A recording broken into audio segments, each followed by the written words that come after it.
Chapter 8, Section 2, Measuring Earthquakes. The earthquake travels in waves throughout the Earth.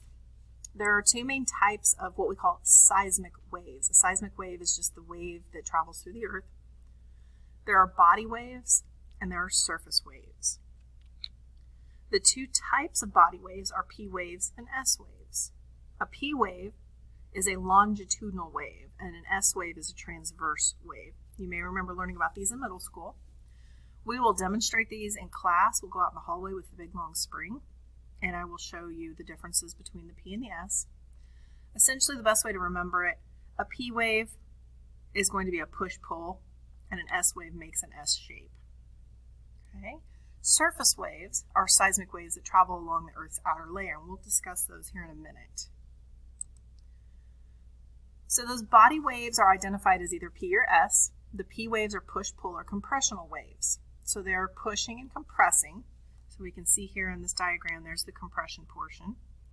And then the pulling or the expanding. And so it travels in this direction. This wave originated over here, and it's going that way. These types of waves can travel through solids, liquids, and gases. They have the greatest velocity of all earthquake waves. An S wave is going to travel along Earth's outer layer, and they shake particles at right angles to the direction that they travel. They travel only through solids, and they have a slower velocity than P waves. So those S waves will arrive at the location of the monitor much before the S waves do. A seismogram shows all three types of seismic waves. You'll be able to see surface waves, P waves, and S waves. Surface waves are the most destructive waves. These are the ones when the body waves reach the surface, they produce these destructive roundabout waves. So instead of just moving up and down or back and forth, a surface wave is going to make this rolling motion. It's going to move along the Earth's surface and treat the ground like it was a wave of water. And so anything on top of that ground will have to alter its path as well. A seismograph is an instrument that records earthquake waves. They produce what we call a time record of ground motion during an earthquake. That time record is called a seismogram. So the seismograph is the instrument, the seismogram is what it produces. They're traces of amplified electronically recorded ground motion made by those seismograph machines. They show all three types of surface waves, P waves, and S waves. So here's a basic model of a seismograph. You can see that they're buried deep inside the bedrock so that there's no outside influence. It's kind of like if you stand too close to the railroad tracks, when a train goes by, you'll feel the ground moving. So if they bury this deep inside the bedrock, you shouldn't have any of that extra motion caused by things on the Earth's surface. And so there's a little pen weight in here, and it moves along this drum that just keeps rolling around and around. What it produces, that seismogram, looks a little bit like this. So you'll see those first waves. There's the P wave, then there's those slower S waves that arrive, and then finally those surface waves, the ones that cause all the damage. Here we can see another diagram that shows the effects. The slinky at rest, the push slinky, the compression, the refraction. Here we see a rope showing us those transverse waves, those S waves, and they cause the ground to go up and down, up and down. When they reach the surface, then it starts rolling around like this. So think about if you've ever been in the ocean, how those waves can sometimes feel. So how do we locate an earthquake? The earthquake distance, the epicenter is located using the difference in arrival times between those P and S wave recordings, which are related to distance. We will do an actual paper lab that's going to look at how we use triangulation or three different epicenters to determine where exactly did that earthquake come from.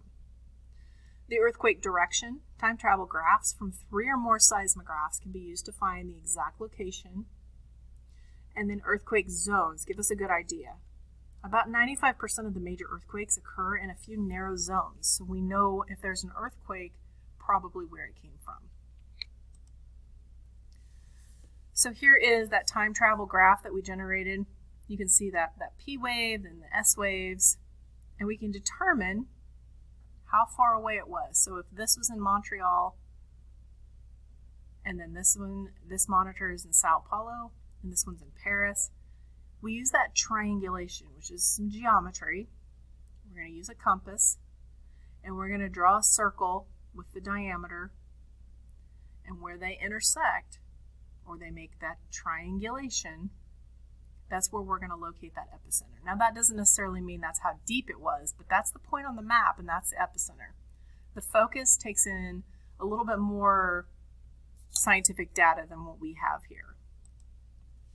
So measuring earthquakes, historically, scientists have used 2 different types of measurements to describe the size of an earthquake.